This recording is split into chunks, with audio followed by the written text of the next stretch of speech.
Hello everyone, welcome back to Rolling Solo. My name is Adam Smith, and today we're going to be playing through room number 2 of a game currently on Kickstarter called Triplock by Chip Theory Games. And in the last couple videos, if you haven't checked those out already, we've already completed room number 1 and also a solo setup video before that, showing you how to set the game up. So what you'll notice here in front of me is I've already put out the 4 different stacks within the master lock. If you want to know how I've set these up, go check out that solo setup video and you'll see how that's created. But just want to let you know that when I set these 4 up, I do not know the mechanisms that are in between, which are the main ones we're after, the yellow in between as of right now. Because for this particular room, as we talked about at the end of the last video, we need to earn 5 points, as the goal says, then solve the lock below in 8 rounds or fewer, or the room wins. Okay, so then there's a room rules area, which we'll talk about right now just to make sure we're kind of following along the correct path. It says we do a normal setup, which we've already done. The room goes second this time. All disarm fail safes must be placed on this card rather than gain them yourself. And on the room's turn, all 4 mechanism stack rotate. We're very familiar with that from the last episode. And anytime mechanism failsafe is removed, you flip this mechanism stack. If this new mechanism does not have a failsafe, you add one from the card. So very, very interesting. We're going to have to see how this pans out as we go. But basically, it's going to be a game of trying to remember where is what. We need essentially, or what is where I should say, we need a spring. We need, this is a symbol for the push. And this is a symbol for levers. So we're going to need spring, push, and levers. They need to be left to right. But before we even try to do this, we first need to earn 5 points. So the very first thing that we're going to do, as you do in every single game of Triplock when you start, is you always begin with 1 diagram card. So we're going to pull the card from the top of the deck. It's going to allow us to give us multiple options in how we can earn 5 points. So we can do small little ones that we think are easy, right? So this one here actually will allow us to solve a lock and also gives us an ability plus a point. This one here, we need 2. Actually, these ones are going to be, we need to know what the fail safes are on underneath in order to get them to collect 2 points. Or we could do find the unlocked padlock for a quick, easy 1 point. Or we could go crazy and try to do this one here, which has a padlock, a code, and a spring. Now, I'm kind of liking this one because as of right now, and you have to choose, when you first get this card, you have to choose which way, and it's always facing up, which way you'd like, or which one you want to go after. And you can't alter it after that unless a game mechanism allows you to do so. So once you've chosen, you're stuck with it. Unless, of course, something like, you get a card like this, it says you can alter a diagram, something along those lines. So we have to make a decision. I think I'm going to go for this, but let's take a look and see how close we are with getting these 2 in sync. So we've got a spring here. Now these little symbols, when you do this one, mean that they can be in any order whatsoever. Very different from room number 1. In other words, they don't have to be padlock, code, and spring. They could be spring, padlock, code. It could be totally mixed around, but you have to, when you decide to basically solve the lock, you have to be able to choose which stack, which mechanism symbol is where. And if you're wrong, you not only lose your diagram that you've obtained, but you also lose your turn for that round, and your turn ends essentially. So that's pretty nasty. So we're going to go ahead and probably do this one. The cool thing is it has a spring, and we know we need a spring up on this side for this one. We know we need to get levers at the very, very end, and the levers actually has a padlock on the opposite side, which is perfect because padlock's one of the ones we need. Code has a key on the other side. This is where we're going to run into some trouble. So one of them, basically we're going to have, between the 2 of these that we have right now, we're going to have 2 mechanism chips that can work for both. First for the 5 points that we need here, and then also for the master lock at the end here, or the master combo kind of thing we need there from that diagram. But one of the chips we're going to be playing with to get to that 3rd mechanism success. So we'll start with this one and run from there. So we start our turn off, we have our skill bead, we have our action dice, and we can begin our turn. So what are we going to do? Well, we should probably roll our dice to start. So I'm going to do that. Now, just so you guys know, in a competitive game, you would select your card like this and flip it over. You'd be doing this secretly to yourself. The idea being that your other partner or your opponent does not know what kind of combination you're going after.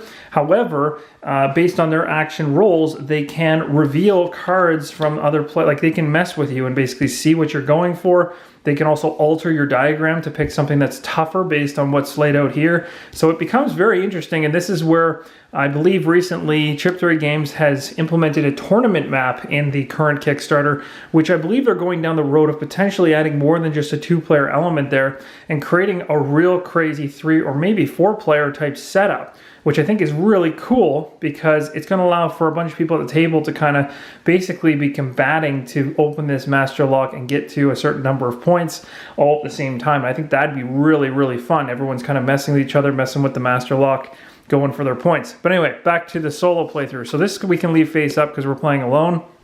So I'm going to go ahead and roll my dice because I want to figure out what I can do. So my options here are these two right here. This one here correlates to peeking at any 2 mechanisms and failsafes. That's great to have because we know nothing about what's currently here. We do know the room's going second, so I do get to go first this time. This one right here is for this one here. It says peek at a hidden mechanism and it's failsafe. Flip this stack and then rotate all 4 stacks. So this could come in really handy. Maybe once we peek and we know what's there, we might be able to flip something to get it onto the side we want to maybe line it up to one of these 3. So let's do that. Let's go ahead and peek at 2. I'm going to peek at this one here. So we're using this action right now, which says peek at any 2 and they're fail-safe. So I'm going to peek at this one. So we have a gear here. I don't think it's called a gear. Oh, it's a gear lock, sorry. So gear lock here and a key. So we have a key, which means, guys, we know on the opposite side of the key is the code, and the code is one of the ones we need. So that's great news. Maybe this is the one we'll end up flipping. So we've got a key here, and on this one we've got, hey, we got the levers. Okay, so that's good for this one, but not good for this one. Although we know that on the opposite side of levers is the padlock, which we do need for this one. So now we have 2 here that can potentially help. So essentially, if we can get these flipped over, so we have key and levers. That's what we have to remember. Key and levers. All right, so those are the 2. I've now used this dice. It's done. Now I can peek at any hidden mechanism and it's failsafe and then flip the stack and rotate all of the stacks. So what I'm going to do is I'm going to peek at, let's peek at this one here. And oh, this one's peek at hidden mechanism and it's failsafe. Flip this stack and rotate. Oh, cool. So we can flip at the hidden one. That's cool, actually. I like that. So these are considered visible. If we go for the one I'm thinking about, we don't have a choice here. We have to go for the hidden one. But that's okay because we don't know what's here. So we'll flip it and see what we get. So again, we know key and levers. And what is this one? Ah, the spring. Look at that. That's perfect. Now the downside of this is I chose to flip this. So when it says peek at it, you peek it, put it back, flip the stack, which means the downside is the spring is there. We need the spring face up, but it's going to flip now, which is terrible because it's not going to be on the wrong side for us. But we know that the spring is here. And we also know that we've got the levers and we've got the key. So as of right now, we have enough to solve this. We know that everything to solve this 5.1 right here is in these 3 stacks. So we can actually do this right away. The problem is, we know that all 3 of the stacks, even though they have these 3 symbols, they're all on the bottom as of right now. And that's going to be a problem. So we're going to have to do some flipping, which is going to cause us some issues. Then we're going to go ahead and we're going to flip the stack, which we did, and rotate for all the stacks. So this is going to come around to here, this is going to go down, and now we have all 3 in the visible area, which is great news because we can try to solve it. The problem is they're all facing the wrong side. We need to flip them the other way around. So that's kind of nasty. So what we're going to do now that we've used this die completely, we'll put this aside. I do still have my skill. My skill lets me change things in terms of swapping something from the hidden mechanism. I could do that, although right now it's useless, because I want these 3 to stay kind of in a row in the visible area.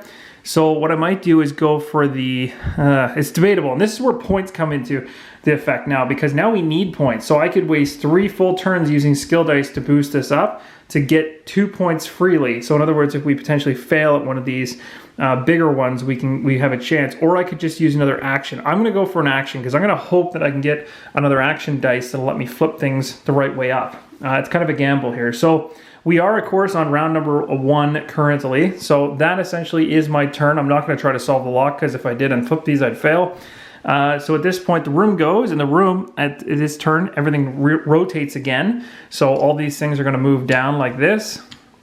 And now we've got all those kind of rotated around. So I'm going to have to think about this now, because I may have actually kind of started to forget where things were. We know that originally, okay, this should be the key, because we rotated twice now. It's key. This should be the levers, and this should be the spring, but has now been flipped over to the gear. So spring, key, levers, and gear. Key, levers, gear. That's going to be interesting to remember. Then it says here, anytime a mechanism failsafe is removed. Okay, so what else will the room do here? Anytime a mechanism failsafe is removed. Okay, so essentially nothing else happens. It just rotates. Once I start removing mechanisms off, it'll go to the card. That's the only other thing we have to remember.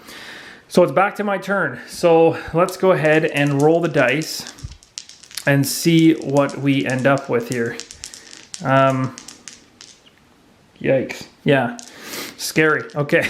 I don't know how this is going to pan out, but okay. So we got a couple flipping things. That's good. That's good. Okay. So this one here says to flip any 2 visible mechanism stacks. Now, I could play it as written, but as I've talked about before, there's going to be a balancing issue where they're going to make this flip any 1 visible mechanism stacks. Meaning, you know, if I was able to flip 2, it makes this thing very, very easy, because I'm quickly able to adapt the lock to what I want it to be, but only getting 1 makes it tougher. So what I'm going to do here is I'm going to flip any 1, because that's what the rule book that I was sent has that edit. So I'm going to flip the 1. In terms of which one I'm going to flip, I want to, it really doesn't matter, because really we need this one flipped, and this one flipped. So I'm going to flip this one for now, so we know that this one's kind of correct. So this one at this point was the key, so this should be code now. So we should have code here, and then we should have levers here, but this is padlock. So we have code, padlock, and gear. Code, padlock, gear. That's what we have to try to remember. Okay, so we've gone ahead and done that. Then the other thing I can do is I have 1 dice I've rolled already, and I'm waiting to use it. I can use my skill bead to bump this to action +1, giving me another die, so I'll roll that now. Okay, I didn't exactly get what I wanted, because it's a reveal, conceal, or alter any diagram. I don't want to alter anything or reveal, conceal. I'm not playing that way. So I'm going to use these 2 dice together.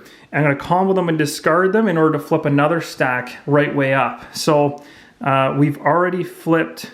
Oh geez, I'm already starting to get foggy on which ones which one I flipped.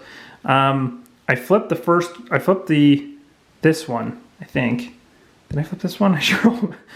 Okay, yeah. This is code. This is padlock. So we can't flip this one because it has to be, when you're flipping, it has to be visible. So I have to flip this one. And this one we know is gear, and it now will be spring. So I'm going to flip this over without looking at it. There we go. It's really hard doing that one-handed. So now we've got 2 of them in the right position. 2 of them are flipped up. That's good news. On the next turn, this will come around, and actually it'll be 2 turns before we can get them all in a row again. Hopefully nothing bad happens in the meantime. So I've now used the skill bead, and when the skill bead gets to the end and you use that action, this comes off. The other thing I totally forgot about is we're supposed to bump ourselves to round 2, because currently that's what we're in right now. So again, we lose once this hits 8, so keep that in mind. So the skill bead's off. I've used all my actions. I'm obviously not going to try to solve this, because that would be really stupid of me. But I've got 1, 2, 3. So here should be, at this point, the code. This one should be, this is the one I need to flip. So this one is the padlock. And then so we got key, padlock, code, padlock, and what the heck was under this? And spring. Code, padlock, spring. Code, padlock, spring. Code, padlock, spring. So CPS. Remember it that way. Hopefully that does. Yeah, we'll hope with that. CPS. All right, that's our row. We just got to remember it starts here. Okay, so now the room's turn is going to go. So when the room's turn, now we haven't disarmed any failsafes, so that's a good thing. By not disarming failsafes and not using this disarm any visible ones, failsafes don't come off. So the room, what it does essentially is anytime a mechanism failsafe is removed, you flip the stack. So what we would want to do actually is potentially have that trigger. That would be actually really good. So if we can disarm a failsafe, we can have the room move everything for us. Or no, sorry, that's not how it works. Never mind. I'm thinking crazy. So we're going to go ahead now. We've done our turn. I'm not going to obviously try to solve it, as I said. So the room is going to go now. So the room is going to move all the, or rotate all the stacks. So we're going to move this one over here. We're going to move this one here. So now we know our last, so we know the, like, we have 2 right here, right?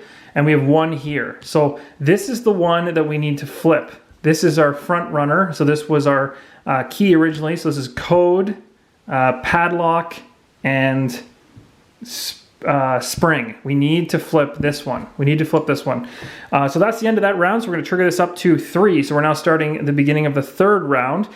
I'm going to use my 2 dice and roll. Let's see if we get lucky here and get what we need. Did we get what we need? Hey, we did, guys. Look at that. Flip any 2 visible mechanism stacks. That's perfect. So we're going to use this one, and we know that it's a flip any 1 now. We don't need this one for the moment, so we'll leave it down here and think about that. So this flip any 2, we're going to be flipping any 1 based on the new rule changes. So that's going to be not this one. It's going to be this one. So it was this one is the code. This one is the padlock, but we need the. Oh shoot! Oh shoot! I've gotten confused. Okay, we need spring, code, and padlock. Okay, this was the key for sure. And then this one here was, this was the key for sure. This one was, whoa, it's a lot harder on camera, I can tell you that much. Let's see, code, so it's code. Which one was showing here? This is the one that needs to be flipped. This is the one that needs to be flipped. It was levers. Yes, we need to flip this to make it a padlock. Okay, we're okay. So I'm going to use the flip any 2. I'm going to flip the flip any 1, sorry, visible mechanism stack. So I'm going to flip this guy over. There we go. So now everything, now these guys are all facing correctly. So it should be code. It should be code, padlock, and spring. So on the next turn, we should be able to solve the first lock if everything goes correctly. We also have one more thing to use here. It says reveal, conceal, or alter any diagram. We don't want to do that because we like this diagram. We're going to solve it. I have a skill bead here. If we solve this, we don't need any more points, so it's stupid to put it there. I'd rather put it in the action spot to get ready for the next turn. And that's the end of my turn. So then we're going to go ahead, and the room is going to go next. So the room's going to rotate things, and wonderfully, because we haven't disarmed anything, the room actually moves everything into the spots we need it to be. So now we have all 3 in a row. And again, we don't need them to be in a row. Remember, these little arrows signify that they can be in any order. We just have to remember when we choose to solve it what order they're in, and then we're good. If we fail it, we lose a diagram, we have to continue. So now the round is going to bump up to, that's the room's turn, and we're going to bump up to 4. So we're halfway. We only have 8 rounds to solve this and to solve this. So here we go, guys. Let's try and solve this. Now, what I could do, there's no point in me doing any actions on my turn because I just want to solve it. So we can move on to the next one here. Bumping this up wouldn't do anything. Trying to think here. Yeah, there's no point. I might as well just try and solve it. So I'm going to try and solve this right now. So here we go. Let's count it out. We know this one right here. It should be. I'm getting scared now because I really don't want to mess this up. This should be the key. It was the key originally. It should be the code. So we're going to say code. Oh my gosh. How did I mess that up? No. What did I do wrong? Oh, jeez. Okay, so I immediately failed. Somehow I messed up. So that's terrible. So this goes back on top. Now I'm really confused. I must have tried to solve it one step too early, I guess. Maybe that's what I did wrong. Maybe it's these three. This is the one that I've never seen before. So I think I tried to solve it too early, and now I'm kind of in trouble. So the one that was here, just so you guys are aware, is pull. So the sucky thing about this is I discard or lose my diagram. So this card now is discarded. I lose it. I don't get my 5 points. Well, that's too bad. And now the room essentially rotates things, and it's probably now in the right order. So I'd assume that as of right now, this is how you would solve it. I must have just got a little bit ahead of myself somehow and done it a bit too early. But I lose my turn. The room just went, and we ticked to 5. The only thing that I'm not too sure of when we lose, and I'll have to double check this in between videos, is whether I get a new diagram back immediately or I have to continue waiting until I get more diagrams in my hand. So what I'm going to do is I'm going to actually, this is a perfect time to kind of stop and recuperate because I need to double check to see whether I actually do get another diagram back. I'd imagine I would, because otherwise I couldn't continue going after points. But I can tell you right now, I've kind of screwed myself, and you can see that I needed to get eight rounds, and I've messed up, and I'm on 5 already. So the chance of me solving a 5er and another 5er, very slim to none. And so this is what would happen in a real solo game. Is you'd be playing this, you make that type of mistake thinking you knew where everything was, and you mess up. If Axe messes up and he does not solve this whole room, his character card's gone, and you've used one of 6 different safe crackers, essentially, or lock-picking artists to crack into this room, and you'd have to pick a second lock-picker to go in, and you could continue to try to do the room from scratch again. So we do still have 3 rounds to give this a shot, but I can tell you right now it's not looking pretty. I could also, and because again I lost my, because I lost on my attempt to solve it, I lose everything. So everything resets. I kind of lose my skill beads. I lose like my rest of my actions, my rolling, everything. So that's why we progress to the 5th round. So pretty nasty. All right, so we're going to stop right here so you guys can laugh at me and tell me that I'm crazy and I should have waited one more round to be able to try and solve that. But there's an example of how hard it can be. When you actually is in front of you, you think it's easy. I've played this one a couple times. It seems easy, but it's very easy when you're talking about the different symbols to lose your place and to think you've got it all nailed down, and then something like that happens and you end up losing. So we're going to pick it up in the next video. I'm going to pick it up from where I am currently. We'll try to see if I can muster up any type of progress on this one, and we'll just go from there. All right, guys, so thanks for watching. If you want to subscribe, please do, and thank you again for all your feedback, comments. Hope this is helping you out on deciding whether or not you'd like to back the Kickstarter Triplock. Until next time, guys, keep on rolling solo.